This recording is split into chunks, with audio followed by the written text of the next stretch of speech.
प्यारे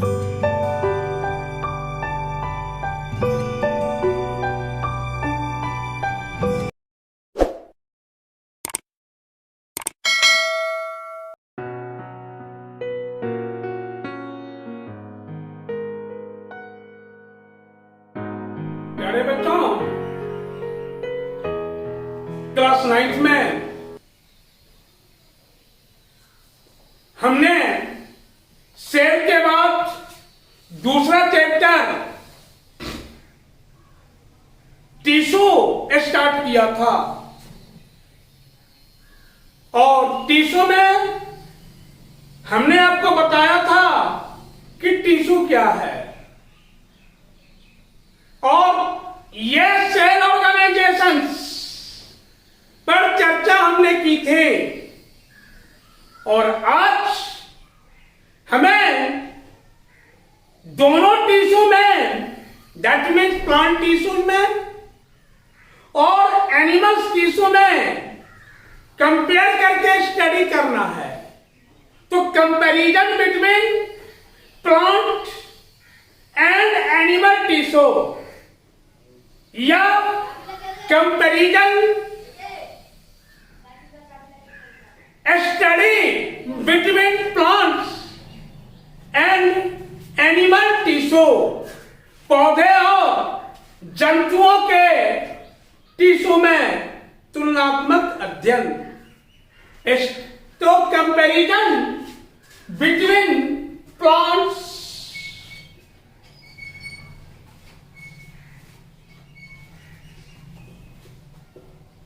comparison between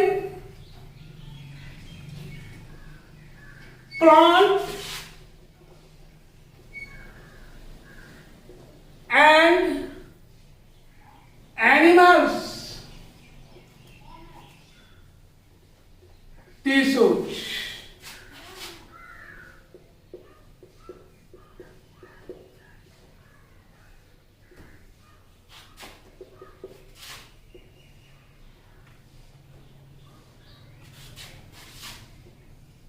तो बच्चों, नेक्स्ट डे आपको हमने बताया था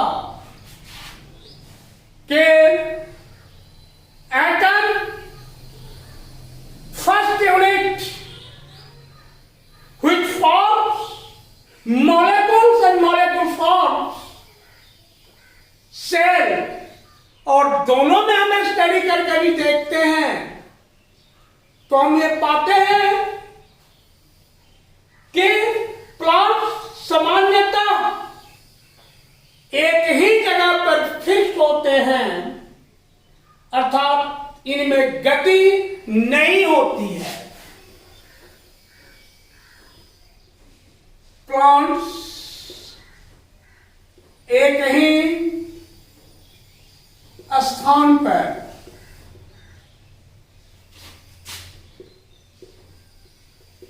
फिक्स होते हैं।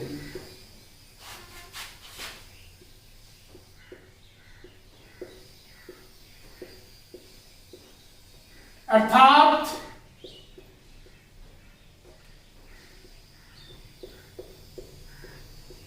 इनमें मोशन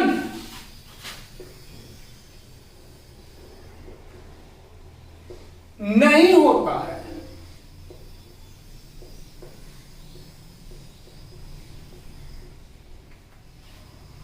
हमने देखा कि प्लांट्स एक ही स्थान पर फिक्स होते हैं, इनमें मोशन नहीं होता है। फॉर एक्सेप्शन के लिए शैवाल इसके एक्सेप्शन है बच्चों। शैवाल में कहने का मतलब मोशन होता है। फॉर एक्सेप्शन के लिए, फॉर एक्सेप्शन अब बात के रूप में एल्गी में मोशन होता है।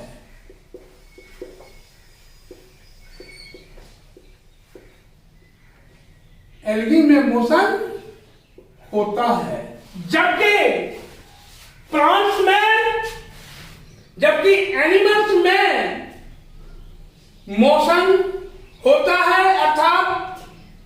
ये भोजन, आश्रय एवं पार्टनर की खोज में एक स्थान से दूसरे स्थान तक गति करते हैं, जबकि एनिमल्स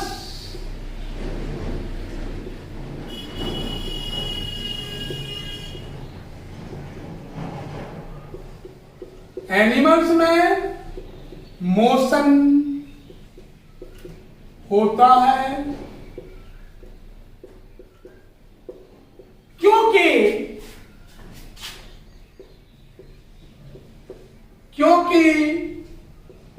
ये फूड कोमा शेल्टर मीन्स आश्रय एवं पार्टनर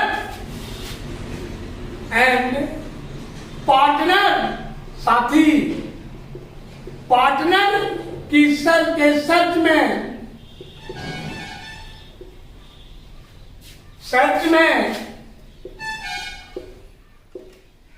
एक स्थान से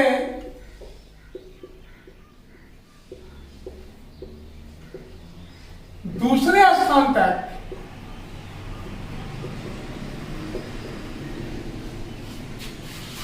तक मोशन करते हैं।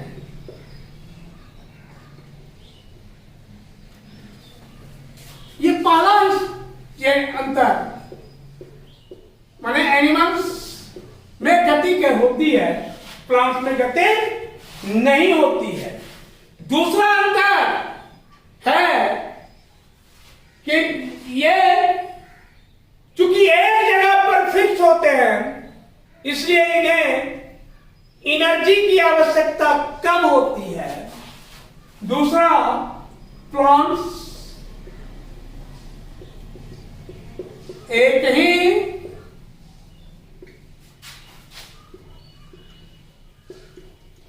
स्थान पर फिक्स होते हैं,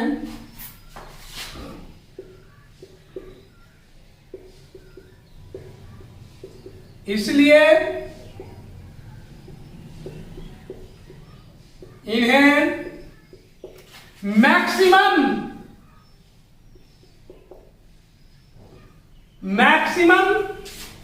एनर्जी की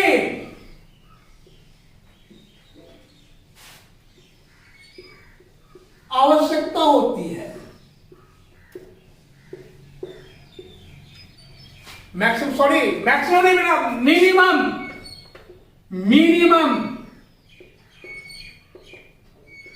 मिनिमम एनर्जी की आवश्यकता होती है।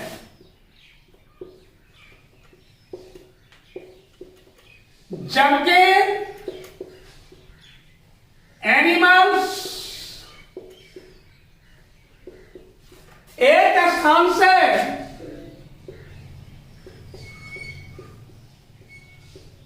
दूसरे स्थान को जाते हैं,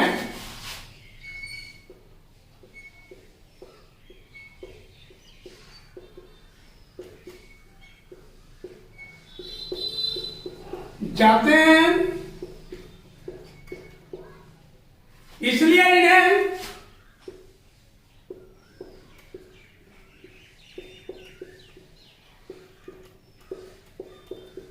मैक्सिमम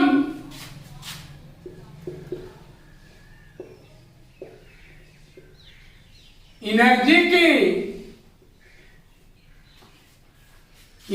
की आवश्यकता होती है।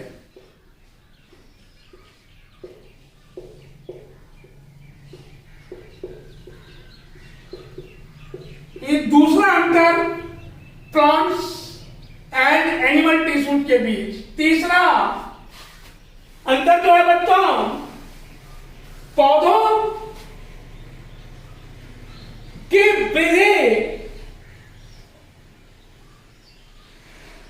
कुछ क्षेत्रों में ही सीमित रहती है एवं इनमें पाए जाने वाले ऊतक जीवन भर विभाजित होते रहते हैं। पौधों की वृद्धि, प्लांट्स का ग्रोथ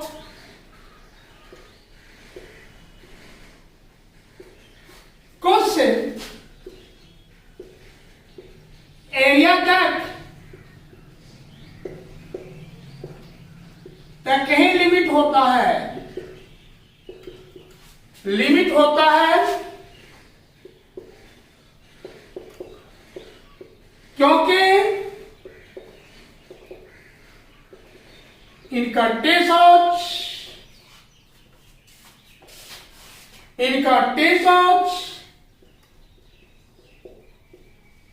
आजीवन डिवाइड होता रहता है, जबकि एनिमल्स के का ग्रोथ कुछ क्षेत्रों में लिमिट नहीं होते हैं,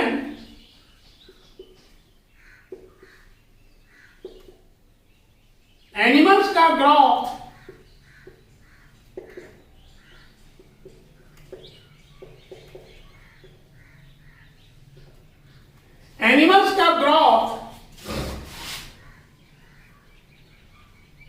कुछ एरिया में या क्षेत्रों में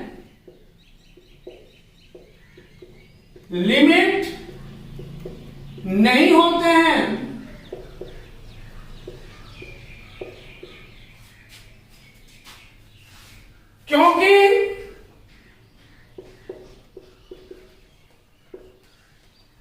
क्योंकि इनके टिश्यूज का डिवीजन या क्योंकि इनके टिश्यूज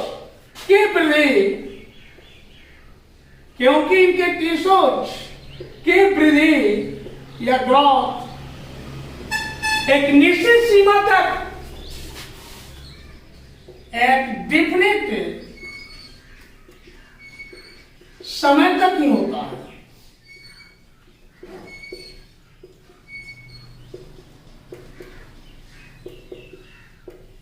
तो तीसरा अंतर बच्चों हमने देखा प्लांट टिश्यूज और एनिमल टिश्यूज में। चौथा अंतर आप ये जान लो, एनिमल्स या प्लांट टिश्यूज अधिकांश डेड टाइप के होते हैं, जबकि अर्थात इसमें प्रोटोप्लाज्म नहीं होते हैं। एनिमल टिश्यू डेड टाइप के लिविंग होते हैं, अर्थात इसमें क्या प्रोटोप्लाज्म होते हैं। प्लांट टिश्यूज डेड होते हैं, प्लांट टिश्यूज डेड होते हैं, अर्थात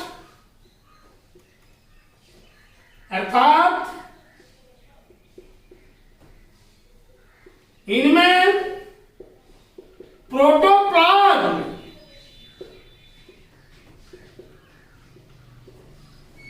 नहीं होता है, जबकि एनिमल टिश्यूज डेड नहीं होते हैं, जबकि एनिमल टिश्यूज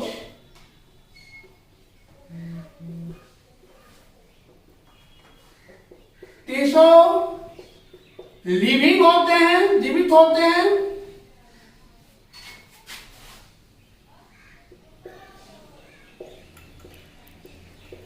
अर्थात इसमें प्रोटोप्लाज्म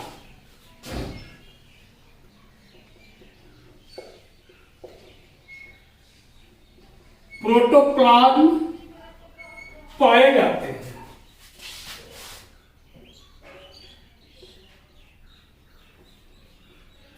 ये चौथा अंतर प्लांट टिश्यूज लिविंग और एनिमल टिश्यू डेड, क्योंकि प्लांट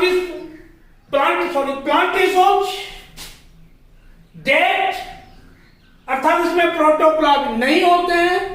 एनिमल टिश्यूज लिविंग अर्थात इसमें प्रोटोप्लाज्म होते हैं। बच्चों, तो अभी हमने देखा प्लांट टिश्यूज और एनिमल टिश्यूज में। थोड़ा सा और जान लेंगे संरचनात्मक संगठन के आधार पर, स्ट्रक्चरल ऑर्गेनाइजेशन के आधार पर एनिमल टिश्यू या प्लांट टिश्यू एनिमल टिश्यूज के अपेक्षाकृत कम कम्प्लेक्स होते हैं। एक और अंतर हम लोग ऊपर में लिख लेते हैं। पांचवा पॉइंट करता हूं इसका, ये structural organisation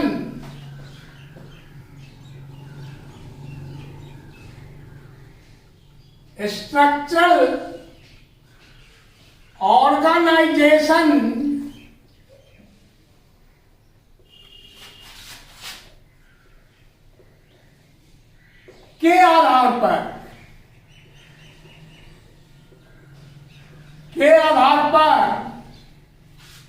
plant tissue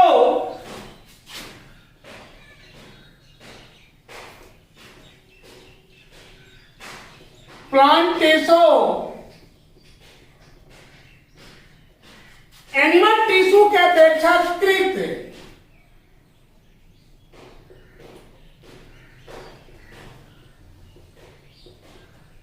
tissue के अपेक्षाकृत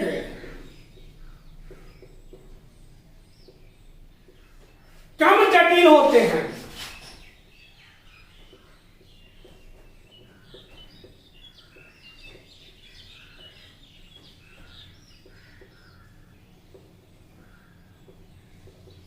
तो बच्चों, अभी हमने देखा एनिमल टिश्यू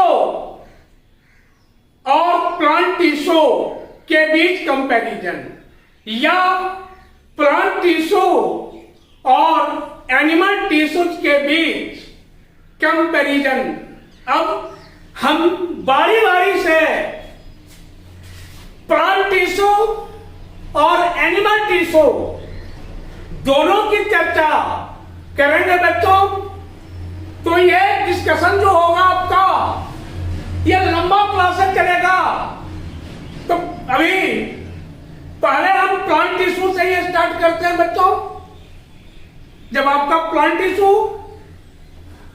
हो जाएगा तो इसके बाद एनिमल टिश्यू पर चलेंगे। तो आइए अब हम प्लांट टिश्यू की चर्चा करें।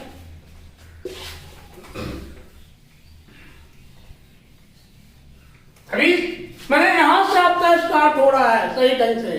अभी तक तो हमने बताया what is tissue, what is organisational structure of tissue body, and what are comparison between plant tissue and animal tissue.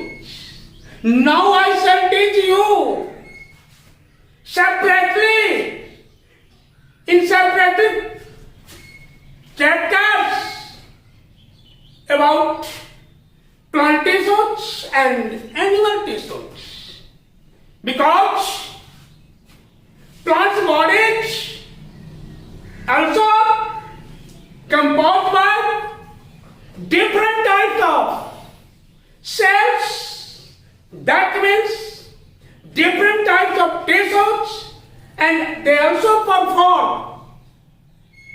different functions. Just like animal's body also contains different types of cells, and they also perform different functions बच्चों। Here both shows a process that is called division of labour. आइए बच्चों, अब हम plant tissue पर discussion करेंगे। तो देखा जाए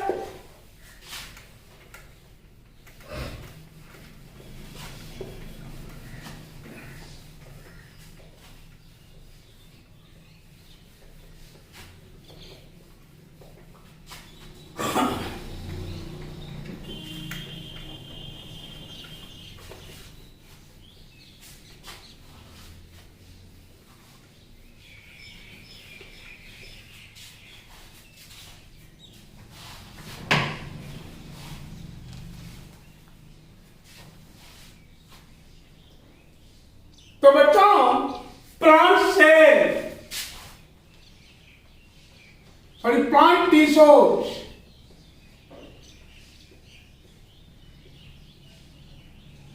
So on the basis of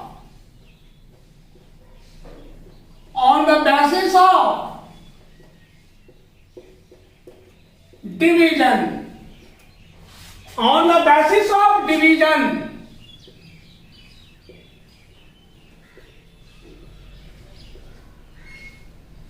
विभाजन क्षमता के आधार पर, on the basis of division, plant tissues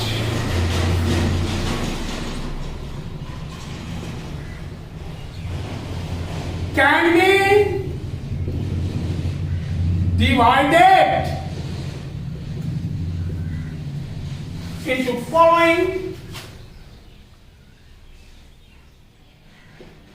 into following types.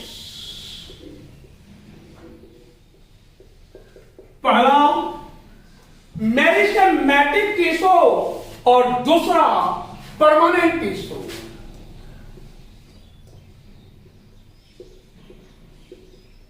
Meristematic tissue, दूसरा परमानेंट टिश्यू।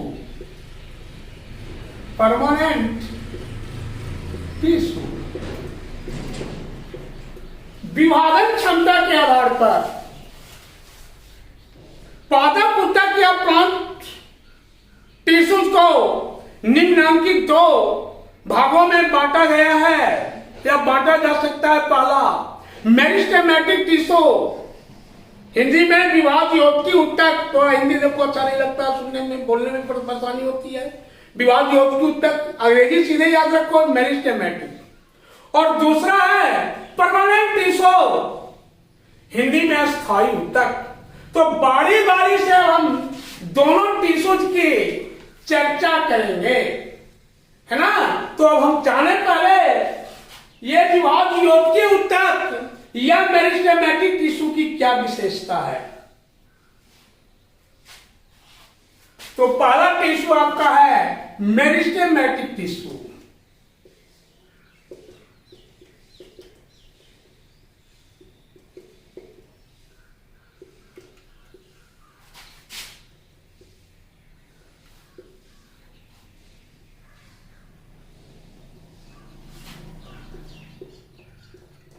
बताऊं तो अब इसका कैरेक्टर समझानेंगे। पहले कैरेक्टर्स, किसका कैरेक्टर्स? मेरिस्टेमेटिक टिश्यू का कैरेक्टर।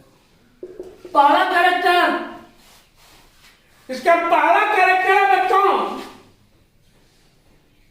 इनकी सेल्स इमैच्योर होती हैं। इनकी सेल्स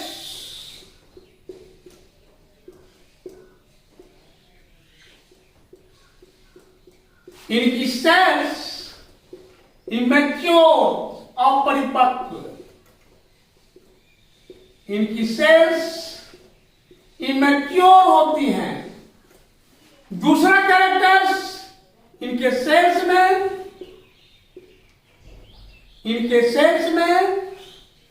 डिवीजन की क्षमता होती है। सेल्स में डिवीजन की क्षमता होती है।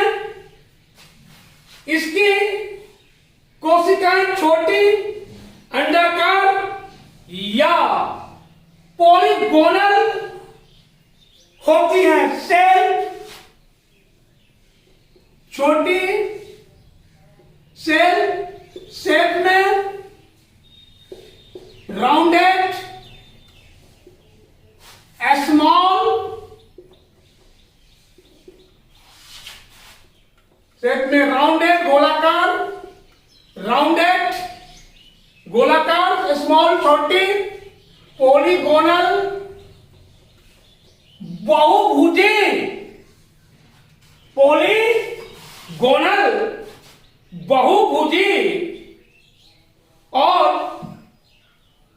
ये पॉलीगोनल होती है।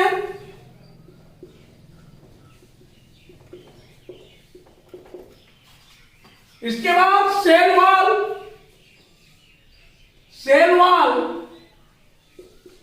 सेलुलोज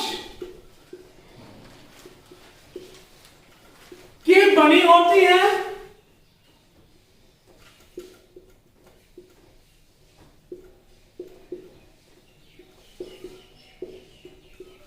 बड़ी सेल वॉल सेलुलोज की बनी होती है बच्चों। इसके बाद प्रत्येक सेल घने साइटोप्लाज्म से घिरी होती हैं जिनमें वैक्यूल अनुपस्थित होता है। Cell condense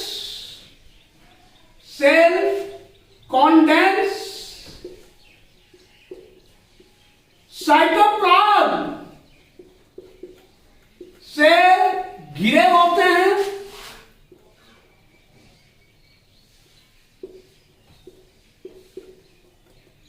cell condense cytoplasm से घिरे होते हैं और बच्चों इसमें वैक्यूल्स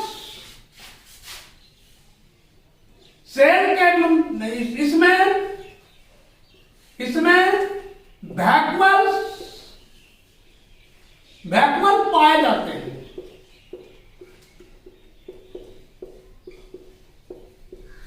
इसके बाद बच्चों सेल के मिड सेंटर में एक न्यूक्लियस होता है।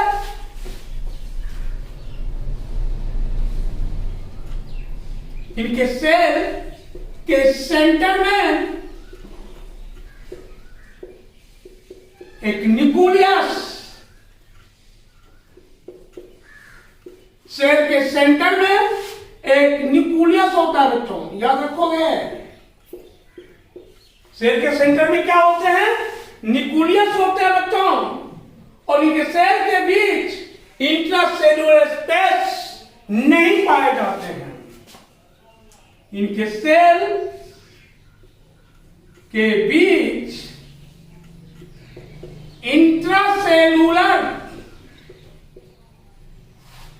इनके सेल्स के बीच इंट्रासेल्युलर स्पेस नहीं पाए जाते हैं। इनके सेल्स के बीच बच्चों इंट्रासेल्युलर स्पेस नहीं पाए जाते हैं। एक नया वर्ड आ गया, इंट्रासेल्युलर स्पेस। दो सेल्स के बीच की दूरी को क्या बोलते हैं? Intracellular space. ब्रैकेट में हम लिख लेंगे, दो सेल्स के बीच के डिस्टेंस को दो सेल्स के बीच के डिस्टेंस को इंट्रासेल्युलर स्पेस कहते हैं। इंट्रासेल्युलर स्पेस कहते हैं। तो बच्चों इनके सेल्स के बीच इंट्रासेल्युलर स्पेस नहीं पाए जाते हैं। और हम आगे देखेंगे, पोजीशन के आधार पर ये सेल्स, ये टिश्यूज निम्नलिखित प्रकार के हो सकते हैं।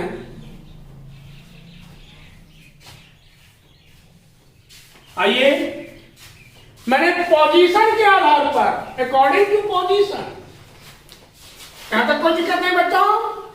अभी हम किस टिश्यू की चर्चा कर रहे हैं? मेरिस्टेमेटिक टिश्यू की चर्चा कर रहे हैं। अब हम थोड़ा सा इसका टाइप जान ले, फिर आगे हम देखेंगे। थोड़ा सा बच्चों घबराओगे नहीं।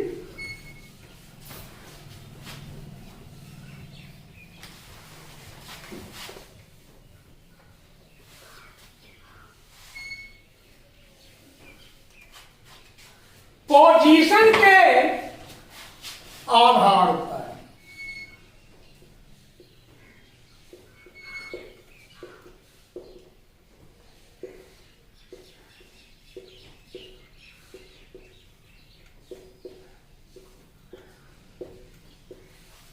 पोजीशन के आधार पर मेरिस्टेमेटिक टिश्यू को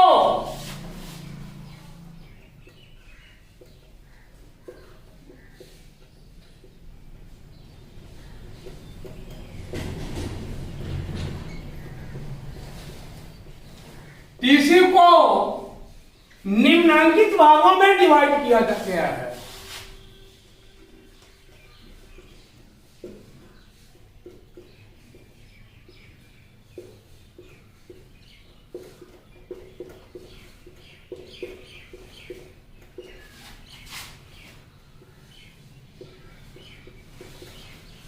डिवाइड किया गया है।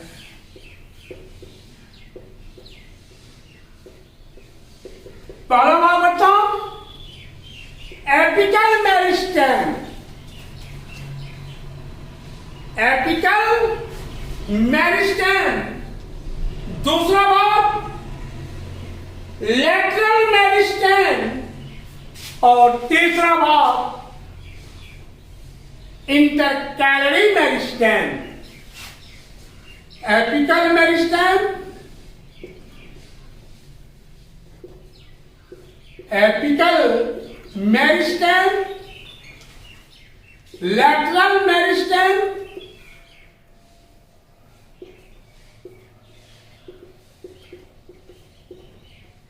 और तीसरा इंटर कैलरी मेरिस्टेम। तो बच्चों, पोजीशन के आधार पर मेरिस्टेमेटिक टिश्यू को निम्नलिखित 3 भागों में बांटा गया है। एपिकल मेरिस्टेम, लैटरल मेरिस्टेम और इंटरकैलरी मेरिस्टेम। तो अभी तक हमने सीखा कि मेरिस्टेमेटिक टिश्यू ऑलवेज डिवाइडेड होते हैं, इनके सेल्स इमेच्योर होते हैं, इनके सेल्स में डिवीजन ऑफ लेबर की क्षमता मैक्सिमम होती है, इनके साइटोप्लाज्म कंडेंस होते हैं, इनमें सिंगल न्यूक्लियस होते हैं, इनमें एक बड़ा वैक्यूल्स होता है, इनका सेल वॉल सेलुलोज का बना होता है। और ऑन द पोजीशन स्थिति के आधार पर, माने डिवीजन की स्थिति के आधार पर बच्चों, ये मेरिस्टेमेटिक टिश्यू 2 प्रकार के, एपिकल मेरिस्टेम, लैटरल मेरिस्टेम और इंटरकैलरी मेरिस्टेम। फिर बच्चों, आज आपका इतना ही। फिर नेक्स्ट ये तीनों को हम बताएंगे, तीनों का कैरेक्टर दिखाएंगे, समझाएंगे, और तब फिर हम आगे बढ़ेंगे बच्चों। धन्यवाद आज के लिए आप लोगों को बच्चों।